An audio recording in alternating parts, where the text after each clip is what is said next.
Mansa Musa. Musa Kida, or Mansa Musa, was born in the Mali Empire in 1280 AD. The Mali Empire started with the Lion King Sundiata Keita. The Mali Empire was able to capture many kingdoms, such as the capital of Ghana, to expand its borders. After Sundiata Keita's death, the rulers of the Mali Empire were referred to as Mansas. The Mali Empire was known for the wealth of its rulers, one of which was Mansa Musa. At its peak, the Mali Empire was the greatest empire in Africa, impacting many cultures throughout the continent. The Mali Empire was an empire in West Africa from 1235 to 1670. As a part of the Keita dynasty, Mansa Musa came to power, which started the golden age of the Mali Empire. Mansa Musa came to power after the current Mansa, or King Abu Bakr Keita II, disappeared after a voyage to explore the Atlantic Ocean. He had appointed Mansa Musa as a steward, and when he never came back after going to get the milk, Mansa Musa took the throne in 1312. He inherited a wealthy kingdom, so the foundation of his empire was built. The Mali Empire had trade routes across the Sahara Desert to Europe and the Middle East. Mansa Musa improved gold mines and salt mines as soon as he came to power. Mansa Musa immensely improved Mali from a wealthy to an extremely wealthy empire. Gold nuggets were the exclusive property of the Mansa, and salt was extremely valuable and almost as valuable as gold in the Mali Empire. Connections between the Mali Empire and other African regions contributed to the rise to the top for the Malian Empire. Since the Mali Empire was mostly Muslim, this encouraged Mansa Musa to go on his famous pilgrimage. In Mansa Musa's 17th year of reign, he started his Hajj pilgrimage, where he showed off all of his belongings to the world. These consisted of 100,000 men, with 12,000 of them being slaves, but for some reason history does not talk about that. 500 of the slaves held gold staffs, and 80 camels each carried 300 pounds of gold. His caravan also consisted of 10,000 horses and 100 elephants.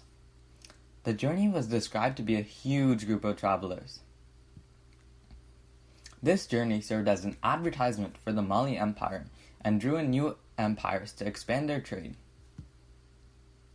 On Musa's way to the Hajj pilgrimage, he stopped in Cairo for 3 months, bringing with him scholars, architects, to grow his empire and spread Islam. Musa met the Sultan of Cairo there and gave away a ton of gold. Musa giving away gold significantly devalued the gold in Egypt. He then went to Arabia, where again he spent his wealth. However, this time he bought houses and shelter for the people who traveled with him. At Mecca, Mansa Musa gave away and spent so much gold that it caused inflation for a whole 12 years. Mansa Musa's wealth is almost incomparable to any other ruler in known history on earth. Mansa Musa ruled at the peak of the Malian Empire. He built many mosques in Hajj. Mansa Musa was a devout Muslim and made Eid celebrations at the end of Ramadan, a national ceremony. On Mansa Musa's way back from the pilgrimage, he captured Gao from the Songhay Empire. He also built the famous Dijing Gurber Mosque in Timbuktu. In Timbuktu, he also built many other things, such as libraries and mosques. To protect Timbuktu, Musa built forts and other protective measures to keep Timbuktu safe from the nomads. The death of Mansa Musa has no confirmed date. However, he supposedly died soon, maybe 10 to 12 years after returning from the sacred Hajj pilgrimage. After his death, the Mali Empire remained stable for about 100 years, but collapsed soon after. Mansa Musa was the heart of the Malian Empire, and once he died, the Malian Empire's economy slowly collapsed. New trade centers emerged, so the Malian Empire lost a lot of its traders. The people were so used to a wealthy empire that when the Malian Empire stopped being wealthy, civil wars broke out. This weakened the empire even more. These civil wars were fought among the rulers themselves.